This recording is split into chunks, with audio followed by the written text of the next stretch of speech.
हैदराबाद को नवाब निजाम कल्चर से मुक्त होकर एक मिनी इंडिया बने ऐसा शहर बनाने की दिशा में आगे बढ़ेंगे।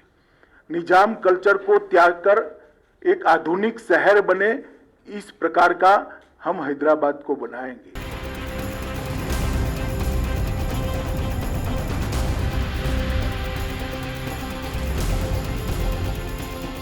अकबरुद्दीन ओवैसी और असादुद्दीन ओवैसी, सुनिए, ये निजामों का काल नहीं है, ये निजामों का काल नहीं है, ये हिंदू हृदय सम्राट नरेंद्र मोदी जी का समय है।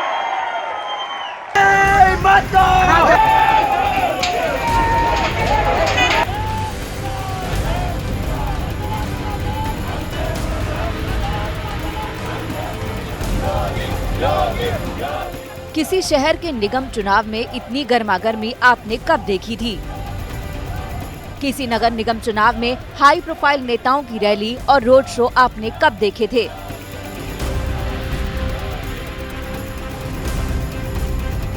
तो हम सबको तय करना होगा कि हैदराबाद को भाग्यनगर बना करके फिर से विकास की नई बुलंदियों तक पहुंचाना है, ये हम सबको तय करना है।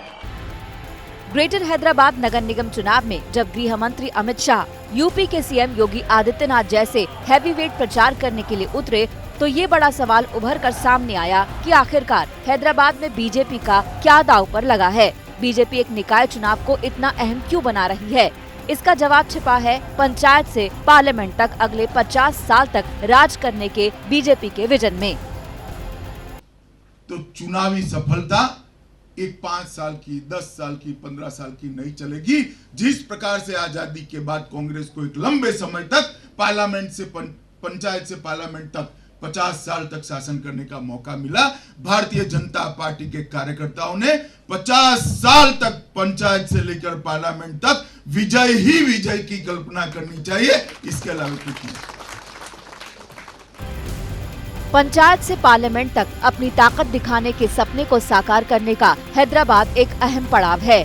करीब 5,500 करोड़ के सालाना बजट वाले ग्रेटर हैदराबाद नगर निगम चुनाव के जरिए बीजेपी तेलंगाना की सियासत में अपनी धमक दिखाना चाहती है। 2016 में हुए ग्रेटर हैदराबाद नगर निगम चुनाव में बीजेपी सिर्फ 4 सीटें जीत पाई थी। इसी तरह तेलंगाना विधानसभा में बीजेपी के पास सिर्फ 2 ही विधायक हैं। हालांकि पिछले साल जब लोकसभा चुनाव हुए तो बीजेपी अपना विस्तार करने में कामयाब रही। तेलंगाना की 17 में से 4 लोकसभा सीटों पर बीजेपी ने कब्जा कर लिया। जाहिर है बीजेपी ने तेलंगाना में अपनी मौजूदगी का विस्तार किया है और बीजेपी को लगता है कि ग्रेटर हैदराबाद इसकी अगली कड़ी हो सकती है।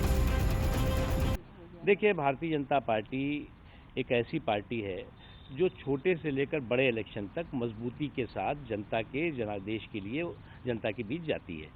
आप देखें, चाहे जम्मू कश्मीर का डिस्ट्रिक्ट डेवलपमेंट काउंसिल का इलेक्शन हो, चाहे अभी लद्दाख का जो है वो हिल काउंसिल का इलेक्शन रहा हो, या अभी हैदराबाद का इलेक्शन हो, पूरी पार्टी उसमें लग करके और लोगों के आशीर्वाद लेती है और लोगों का आशीर्वाद मिलता है। और हैदराबाद में भी भारतीय जनता पार्टी बहुत अच्छी तरह से परफॉर्म करेगी। निजामों का शहर हैदराबाद ओवैसी का गढ़ है। ऐसे में बीजेपी के लिए इसका प्रतीकात्मक महत्व है। ब्रांड हैदराबाद को बचाने के लिए बीजेपी की जमानत को सब करेंगे इंशाअल्लाह ताला, और बीजेपी की शिकस्त यकीनी है। ओवैसी कुछ भी कहें, लेकिन बीजेपी में उत्साह है। इस उत्साह को तेलंगाना की दुब्बाक विधानसभा सीट पर हुए उपचुनाव के नतीजे से बल मिला है। बीजेपी यहां टीआरएस का गढ़ ध्वस्त करने में कामयाब रही। पिछले कुछ समय में कई नई जगहों पर बीजेपी ताकत के रूप में उभरी है। कर्नाटक और जम्मू कश्मीर में उसकी सरकार रह चुकी है, त्रिपुरा में उसकी सरकार है। ऐसे में तेलंगाना में अगर पार्टी ताकत झोंक रही है तो किसी को चौंकना नहीं चाहिए।